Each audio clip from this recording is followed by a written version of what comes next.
अस्सलाम वालेकुम dear class 7th students. हम मैथ्स पढ़ने जा रहे हैं। आज का टॉपिक है डाटा हैंडलिंग। आपकी मैथ्स टेक्स्ट बुक में चैप्टर डाटा हैंडलिंग दिया हुआ है। आज हम डाटा हैंडलिंग पर कुछ क्वेश्चंस सॉल्व करेंगे। Hope you will learn it attentively and with full concentration. तो let us start. पहला क्वेश्चन है find the range of Heights of any 10 students of your class. ये ओपन एंडेड क्वेश्चन है, यानी कि हमें खुद ही सिलेक्ट करनी है हाइट्स ऑफ 10 स्टूडेंट्स और फिर हमें इनका रेंज ढूंढना है, रेंज ऑफ हाइट्स। हम ये क्वेश्चन करेंगे तो आपको अच्छी तरह से समझ आएगा कि हम डाटा का रेंज किस तरह से फाइंड करते हैं। तो let us suppose let us assume heights in centimeters of 10 students of our class. हम खुद ही assume करेंगे in centimeter, heights in centimeter हम लिखेंगे यहाँ पर students की। suppose हमारे क्लास में 10 students हैं और हम इनकी heights लिखेंगे यहाँ पर 130 सेंटीमीटर, 132 सेंटीमीटर।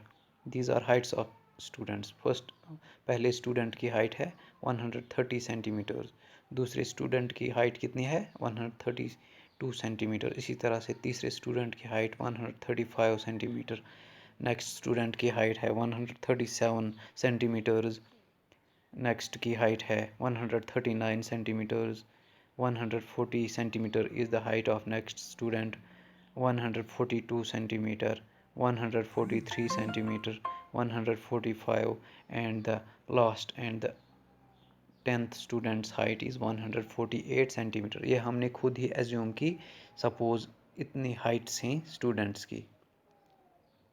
अब हमें हाइट्स का रेंज देखना है। पहले हम क्या करेंगे, ऑलरेडी हमने इसको अरेंज किया है इंक्रीजिंग ऑर्डर में 130, 32, 35, 37, 39, 40, 42, 43, 45, 48।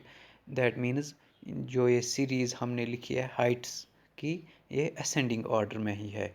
अब हम देखेंगे इसका अपर या हम कहेंगे हाईएस्ट वैल्यू क्या है। By observing the above mentioned values और heights, the highest value is, कौन सा है इनमें हाईएस्ट वैल्यू 148। तो हम लिखेंगे हाईएस्ट वैल्यू इज 148 सेंटीमीटर। अब हम देखेंगे लोवेस्ट वैल्यू कौन सा है। सो लोवेस्ट वैल्यू इज 130 सेंटीमीटर्स। हम लिखेंगे by observing the above mentioned values the lowest value is 130 centimetre. किसी सूरत में अगर आपके पास डाटा दिया हुआ है जो अरेंज्ड नहीं है, इंक्रीजिंग या डिक्रीजिंग ऑर्डर में अरेंज्ड नहीं है, जम्बलड डाटा है, तो आपको पहली बात क्या करनी है, आपको डाटा को अरेंज करना है। इंक्रीजिंग ऑर्डर में आपको डाटा अरेंज करना है, या आप डिक्रीजिंग ऑर्डर में भी कर सकते हैं। अब दूसरी बात हमें करनी है, दूसरा काम क्या करना है, हमें हाईएस्ट वैल्यू देखना है। हमने लिखा है by observing the above mentioned values the highest value is 148 centimetre and the lowest value is 130 centimetre. अब हमें रेंज फाइंड आउट करना है। तो रेंज के लिए फार्मूला आप याद रखेंगे, रेंज होता है बराबर highest value minus lowest value. तो हम लिखेंगे range of heights is equal to highest value minus lowest value. Okay, ये बात आप याद रखेंगे। रेंज, डाटा का रेंज किस तरह हम फाइंड करते हैं, highest value minus lowest value. तो हम लिखेंगे highest value is 148 minus lowest value is 130। इसका सब्ट्रैक्शन हम करेंगे तो 18 centimetres is the range of this data. Range of the heights of 10 students is 18 centimetre. Okay, आप समझ चुके होंगे। डाटा दिया हुआ होगा हमारे पास, पहली बात हमें करनी है, पहला काम क्या करना है, हमें डाटा को अरेंज करना है, या इंक्रीजिंग ऑर्डर में या डिक्रीजिंग ऑर्डर में। ताकि हमारे लिए आसान हो जाए हाईएस्ट वैल्यू और लोवेस्ट वैल्यू ढूंढना। तो range is equal to highest value minus lowest value, इस तरह से आप डाटा का रेंज फाइंड आउट कर सकते हैं। Okay, let's move to next. दूसरा क्वेश्चन है, organise the following marks in a class assessment in a tabular form. हमारे पास एक टेस्ट का रिजल्ट दिया हुआ है, स्टूडेंट्स एक टेस्ट में अपियर हुए ही, तो एक स्टूडेंट ने 4 मार्क्स गेन किए ही, दूसरे स्टूडेंट ने 6, इसी तरह से डिफरेंट स्टूडेंट्स ने डिफरेंट मार्क्स सिक्योर किए हैं। हमें इसको टेब्यूलर फॉर्म देनी है, टेबल एक बनाना है। फिर क्या करना है हमें, पहला क्वेश्चन जो हमें इसमें से करना है, विच नंबर इज़ हाईएस्ट। हमें देखना है कि हाईएस्ट नंबर किसने गेन किए हैं, यानी कि कितने नंबर्स हाईएस्ट हैं, कितने मार्क्स हाईएस्ट हैं। दूसरा हमें देखना है विच नंबर इज़ द लोवेस्ट, सबसे लोवेस्ट स्कोर कितना है, यानी कि किस स्टूडेंट ने सबसे कम मार्क्स लाए हैं, उसका स्कोर हमें लिखना है। नेक्स्ट हमें बताना है what is the range of the data, इस डाटा का रेंज क्या है। आप सीख चुके हैं रेंज किस तरह से फाइंड करते हैं, highest value minus lowest value आप कर सकते हैं। तो next is find the arithmetic mean, last पर हमें इसका मीन निकालना है, यानी कि एवरेज मार्क्स कितने लाए हैं स्टूडेंट्स ने। ओके, तो हम स्टार्ट करेंगे। First we have to arrange the given marks in ascending order. आप ऑलरेडी सीख चुके हैं, जो डाटा हमारे पास दिया हुआ है इसको हम असेंडिंग ऑर्डर में लिखेंगे या डिसेंडिंग ऑर्डर में, यहाँ पर हम असेंडिंग ऑर्डर में ही लिखेंगे।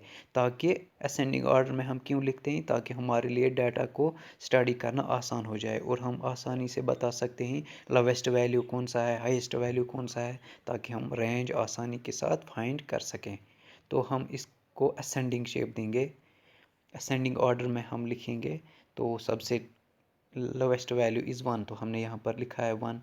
इसके बाद आएगा 2, लेकिन यहाँ पर 2 कितनी बार है, 2 जगहों पर आप 2 देख सकते हो, यानी कि 2 स्टूडेंट्स ने 2 मार्क्स अचीव किए हैं।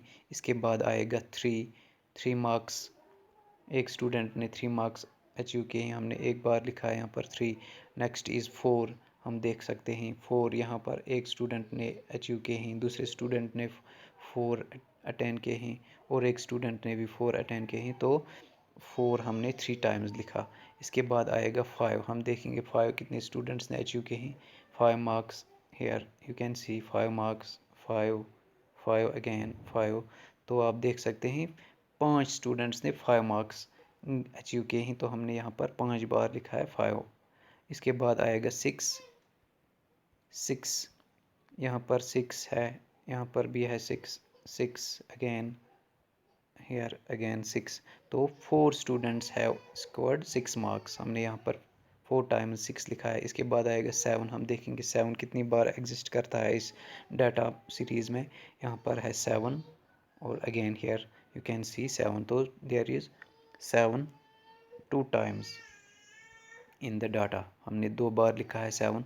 इसके बाद आएगा 8, only 1 student has scored 8 marks. इसके बाद आएगा 9, 1 स्टूडेंट हैज़ स्कोर्ड 9 मार्क्स।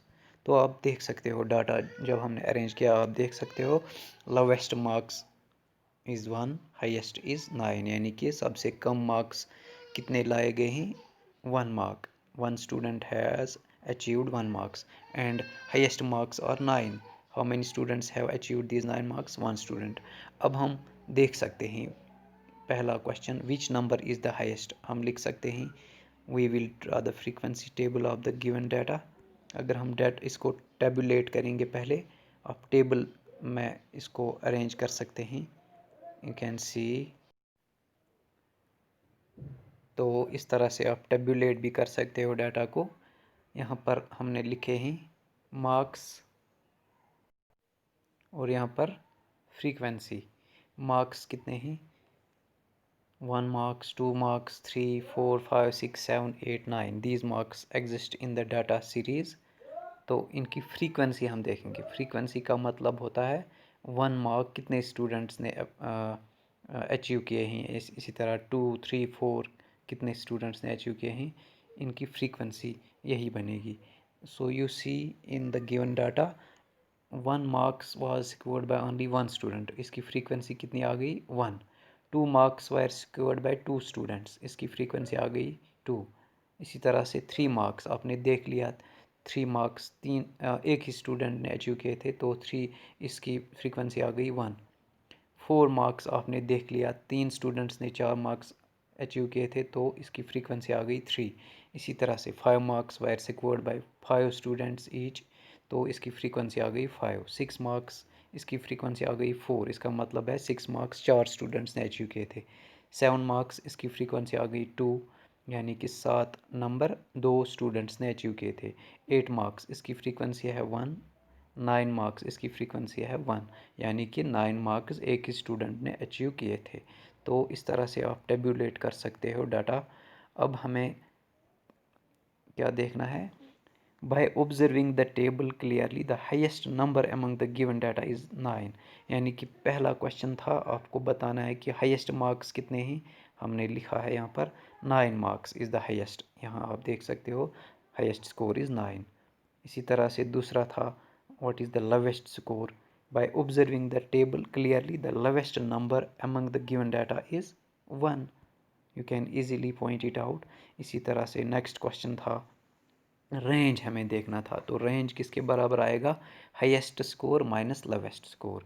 तो हम लिख सकते हैं range is equal to highest value minus lowest value, that will be highest value is 9 and the lowest value is 1, so 9 minus 1 will be 8। तो range, data का रेंज कितना है 8।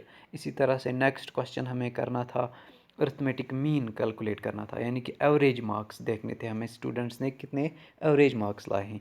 तो इसके लिए हम क्या करेंगे, अर्थमेटिक मीन किसके बराबर होगा, sum of all the values divided by number of values, या हम फ्रीक्वेंसी देख सकते हैं, फ्रीक्वेंसी का टोटल कितना है, यानी कि 1 मार्क्स एक स्टूडेंट ने लाए थे, यानी कि टोटल नंबर ऑफ़ स्टूडेंट्स जितने ही वही फ्रीक्वेंसी आएगी, फ्रीक्वेंसी का टोटल आएगा।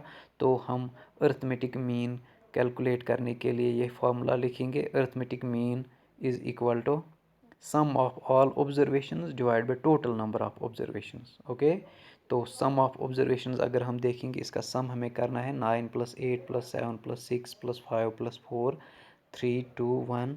इसी तरह से आप देख सकते हो, हम इसका एडिशन करेंगे, सम ऑफ ऑल ऑब्जर्वेशंस हम देखेंगे, ऑब्जर्वेशंस ये थी हमारे पास, तो इनका सम किसके बराबर आएगा 100, हमने इसका एडिशन किया है 100, सम ऑफ ऑल ऑब्जर्वेशंस इज़ 100। तो हम देखेंगे टोटल नंबर ऑफ ऑब्जर्वेशंस कितनी थी, कितने स्टूडेंट्स थे, 20 स्टूडेंट्स यहाँ पर थे, 20 स्कोर्स हैं यहाँ पर, तो obviously there are 20 students, so number of observations is 20। अब हम लिखेंगे अर्थमेटिक मीन किसके बराबर होगा, sum of observations divide by number of observations, sum of observation is 100, number of observations is 20। तो हम इसका डिवीजन अगर करेंगे 0 एंड 0 हम कैंसिल करेंगे, 2 1s आर 2, 2 5s आर 10, तो अर्थमेटिक मीन कितना आएगा 5। सो 5 is the arithmetic mean of this observation. Okay, अब हम नेक्स्ट क्वेश्चन देखेंगे।